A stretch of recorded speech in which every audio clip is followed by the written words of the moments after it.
서로 종이 다른 새끼를 키우는 동물들의 이야기가 종종 들려온다.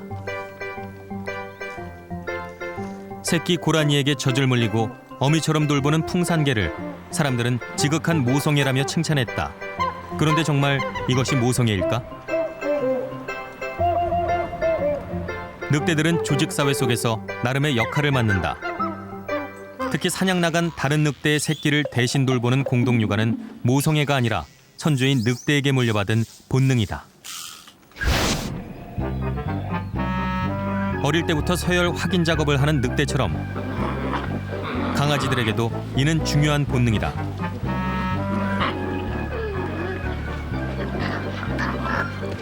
보통 생후 2개월 안에 사회적 관계에 대한 지식을 습득하게 된다. 스스로 돌아다니며 형제들과 접촉을 시작하는 생후 2, 3주부터 다양한 사회적 신호가 무엇을 의미하는지, 싸움의 결과가 뭔지를 배운다. 이후 형제자매와 활발한 상호작용을 시작하면서 몸싸움 중에 전형적인 지배 복종 자세가 나오기도 한다. 날카로운 이빨로 서로를 물어뜯을 정도가 됐을 때 서서히 서열도 정해진다. 아직도 그 조상은 늑대의 생활 습성을 그대로 유지하고 있다고 볼 수 있습니다. 때문에 늑대가 우두머리를 존중하고 따르듯이 개도 그 무리의 우두머리를 존중하고 따르게 되어 있습니다.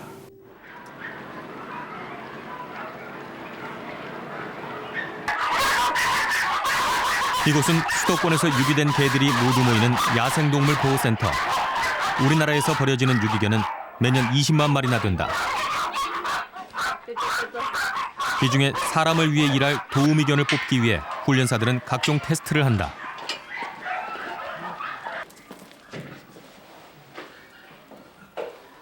보통 덩치가 작은 개들을 청각 도우미견으로 뽑는데 이들에게 있어 가장 중요한 소리 반응 테스트를 시도했다.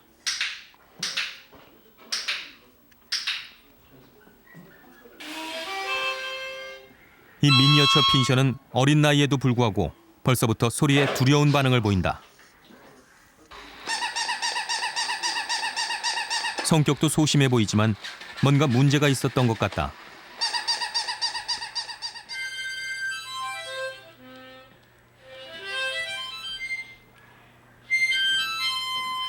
좀 더 나이가 있는 요크셔 테리어도 반응은 마찬가지.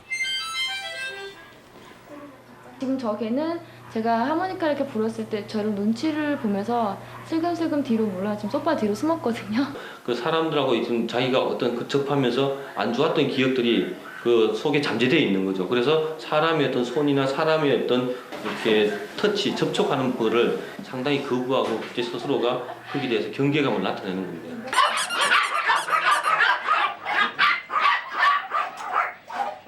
소리에 민감한 개들에게 다양한 소리를 들려주고 그에 대한 반응을 보면 그 개가 타고난 기질이나 과거 주인과 지내면서 어떤 영향을 받았는지 추정해 볼 수 있다.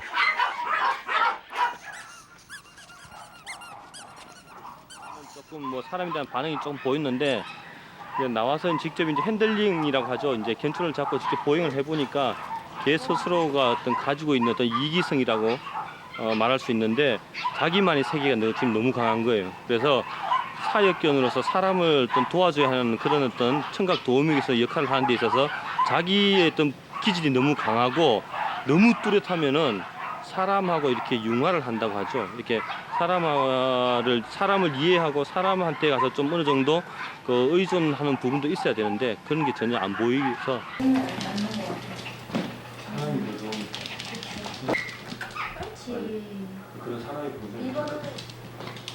그런가 하면 정반대의 반응을 보이는 녀석도 있다. 사람을 너무나 잘 따르고 좋아하는 반응이다.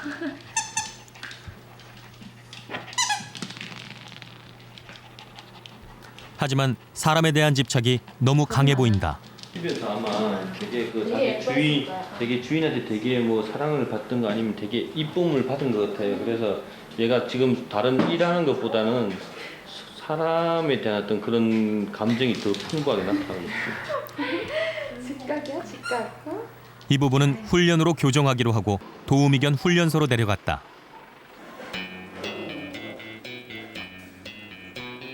기질이 순한 녀석들로 뽑기는 했지만 이 무리 내에도 서열은 정해지기 마련이다. 한눈에 봐도 카리스마 넘치는 이 미니어처 핀셔가 무리의 대장이다. 그리고 이 둘은 방금 들어온 신참. 뚫어지게 바라보는 대장의 시선에 압도당했는지 녀석들 슬슬 자리를 피한다.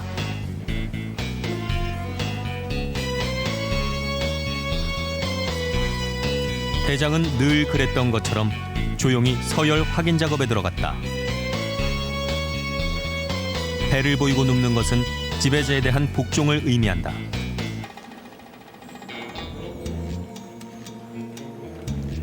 대장은 지금 신참의 냄새를 통해 알 수 있는 정보들을 기억하고 있다.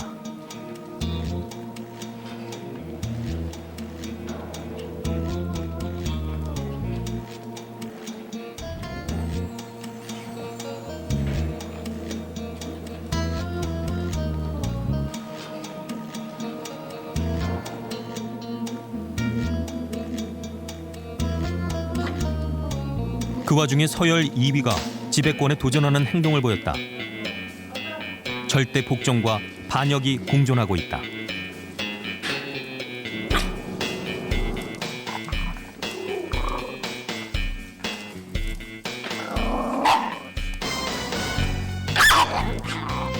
자신의 행동에 우두머리가 별다른 반응을 보이지 않자 이번엔 싸움의 중재자로 나서기까지 한다. 이런 과정을 통해 은근히 자신의 힘을 과시하면서 새로운 서열 1위가 될 준비를 한다.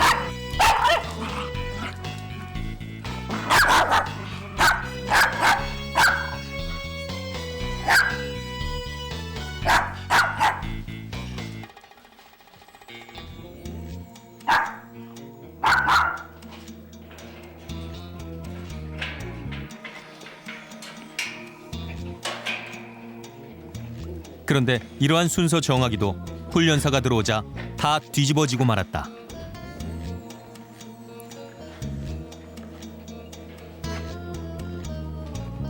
감히 넘볼 수 없는 넘버원이 나타나자 세력 판도는 순식간에 훈련사 위주로 재편성되었다.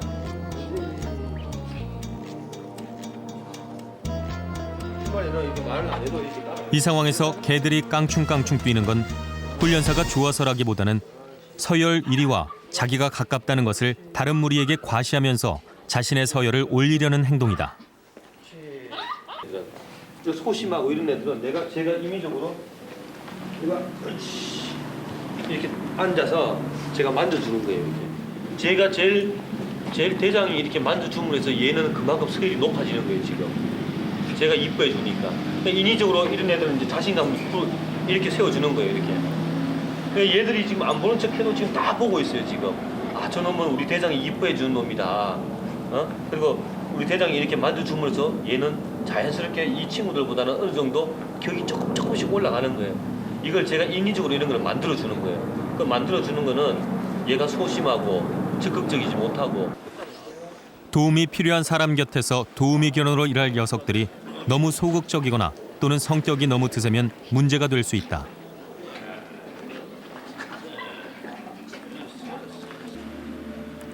때문에 훈련사들은 그들의 서열 본능을 도우미견 훈련에 종종 응용하곤 한다. 약한 개체에게는 힘을 실어주고 이미 기가 세진 녀석들은 어느 정도 무관심하게 대한다. 이것은 늑대 우두머리나 어미개가 조직을 통제할 때 이용하는 방법이기도 하다. 훈련사의 보이지 않는 조종에 서열 1위도 복종의 메시지를 보낸다.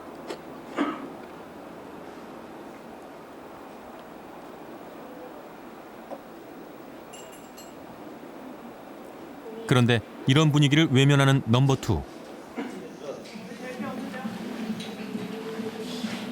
2. 얘 같은 경우에 성격이 강해요. 성격이 강하고 마킹 성향이 강하고 지배 성향이 강해요. 이런 애들은 제가 인위적으로 배를 갖다 땅을 이렇게 보이게끔 해서 뒤집어서 절대 복종적인 그런 동물들한테는 이렇게 배를 보인다는 것은 절대 복종적인 어떤 의미를 뜻하거든요.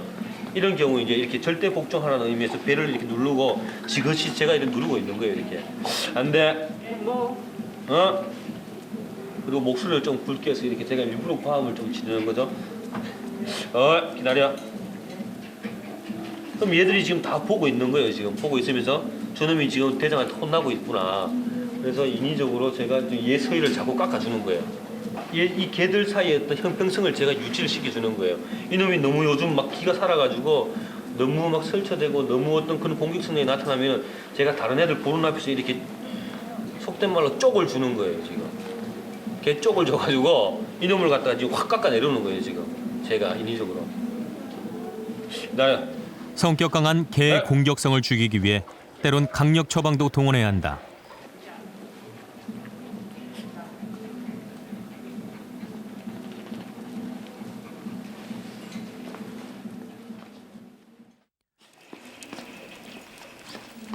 그로부터 며칠 후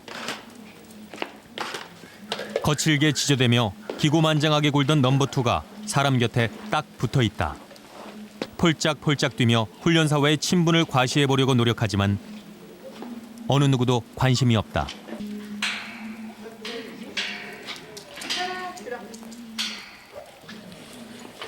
무리아는 다시 평온한 일상으로 돌아갔다. 늘 그렇듯 한쪽에서는 소소한 다툼들이 벌어지고 그런데도 우리 안이 소란스럽지가 않다. 그러고 보니 걸핏하면 싸움판에 끼어들던 넘버2 녀석이 보이질 않는다. 정말로 기가 죽긴 죽었나 보다.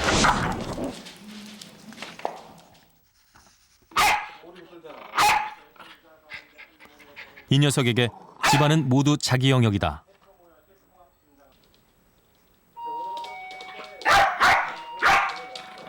마음대로 짖어도 누구 하나 뭐라 하지 않는다.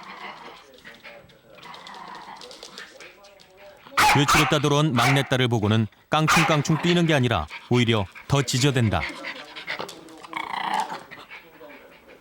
심지어 소파 위로 올라가 꼬마 아가씨를 슬쩍 위협하기도 한다.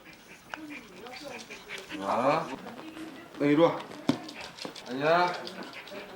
쳐다보고 바로 가버려. 이 집에서 녀석이 유일하게 따르는 사람은 이 집의 안주인이다.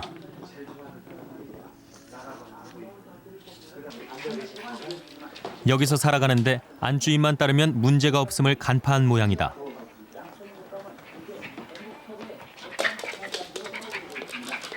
이거 지원반 해서 빠르죠. 개의 생활 습성은 집단 생활을 하는 동시에 우두머리에 복종하려는 그런 경향이 있습니다.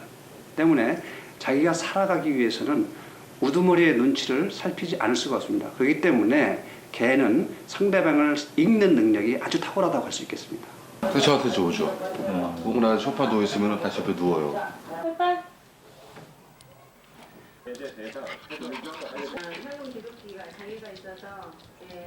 안주인이 외출하자 녀석은 잠시 서성이더니 은근슬쩍 바깥 주인 옆으로 간다. 올라와. 그래도 아직은 자기보단 서열이 높다고 보는 것 같다. 새끼가 엄마가 없으니까 아빠한테 그래? 얘는 우리 가정이라 생각하고 이제 정이 들었으니까 우리가 좀 미워도 잘못한 거 있어서 봐주는데. 그러나 바깥 주인까지 외출하고 홀로 남은 막내딸은 녀석에게 만만한 상대다. 자신보다 서열이 낮은 대상과는 상대하기 귀찮다는 표정이다.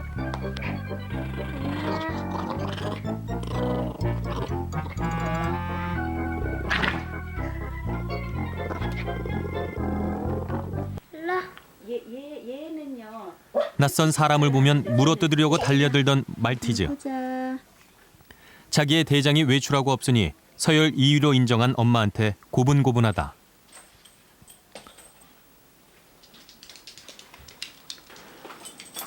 나왔네, 내 곰이. 별로야? 네? 대장이 돌아오자 녀석의 관심 대상은 오로지 대장뿐이다. 지쳐서 힘들어서 개들의 이런 너무 행동을 보며 싫어? 사람들은 충성심 또는 애교라고 말한다. 반성하는 모습. 그런데 이것들은 모두 늑대들이 우두머리에게 보이는 복종 본능이다.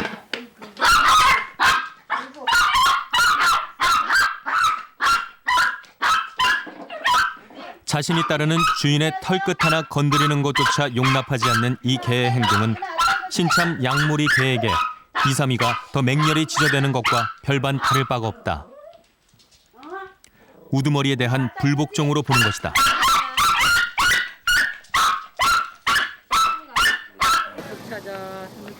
이러한 특성으로 인해 레트리버종은 낯선 사람을 많이 접해야 하는 시각장애인 안내견으로 많이 활용되고 있다. 훈련사는 어디에서 멈춰야 할지 아직 모르는 초보 안내견에게 위치를 확인시키며 하나씩 알려준다. 턱 찾았어. 이야. 똑같은 턱이 나오자 이번엔 배운 대로 잘 멈춰섰다. 주인한테 칭찬받기 위해서 스스로 여기 찾아와서 멈춰서 주는 겁니다. 그다음에 나중에 또 발전하게 되면 개들이 깨닫기 시작해 돼요. 아, 주인이 이 길로 가야 되구나. 그래서 주인이 일로 가면 더 안전하구나. 그에 대한 책임감을 느끼고. 도우미견들의 훌륭한 업무는 스스로 좋아서 하도록 할 때 가장 빛을 발한다. 주인과의 친밀한 관계라는 사회적 보상이 이들을 움직이는 가장 큰 동력이다.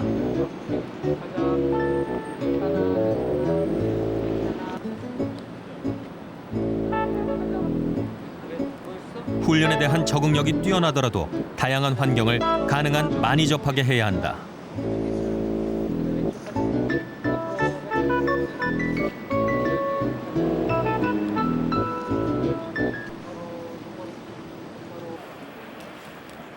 그로부터 몇 달 후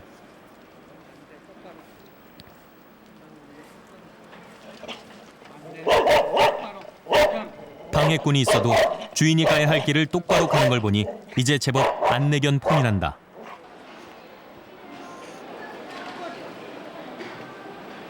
사방에서 음식들이 유혹해도 그 사이를 유유히 지나갈 수도 있다. 코로 들어오는 맛의 끌림도 훨씬 크겠지만 그것을 무시하도록 훈련받는다.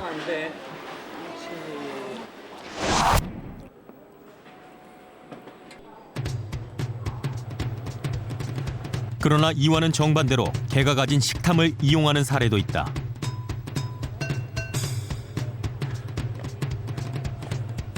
공항에서 불법 음식물을 탐지해내는 탐지견이 그들이다. 우리가 많은 것을 시각에 의존해 세상을 보듯 개는 후각을 통해 세상을 이해하고 기억한다.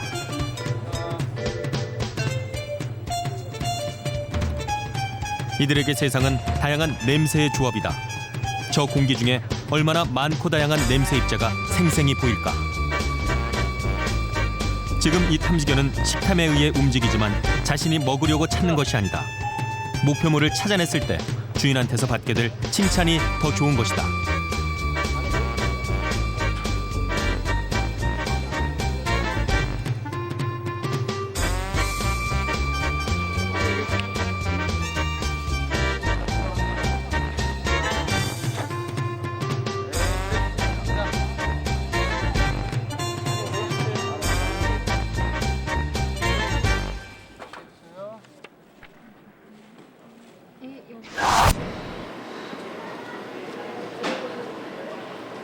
똑같은 음식물의 유혹 앞에서 훈련의 내용에 따라 전혀 다른 반응을 보였지만 결국 둘 다 주인의 칭찬을 받기 위함이란 점에선 같다. 그런데 안내견의 움직임이 이상하다. 주인의 명령을 따르지 않는다. 안내견은 기본적으로 명령에 복종을 하게 돼 있지만은 지적 불복종이라는 게 있어요. 그거는 무엇인가 하면은 주인은 명령을 내렸지만은 개가 판단을 해서 위험하거나 안전에 문제가 있을 때는 견이 판단해서 스스로가 피해서 가는 훈련이라고 보시면 될 것 같아요. 훈련을 다 마친 코니는 시각장애인 주인을 만났다. 사람 가족이라는 조직에 편입돼 사람을 주인으로 섬기고 적절한 보상과 칭찬을 받으며 살아간다. 폰이랑 같이 있을 때는 보이지 않아도 보이는 느낌이에요. 이렇게 거침없이 걸을 수 있고 하니까. 사람에게 도움을 주고 동물에게는 이익이 되는 관계. 사람과 동물 모두에게 이상적인 관계가 아닐까?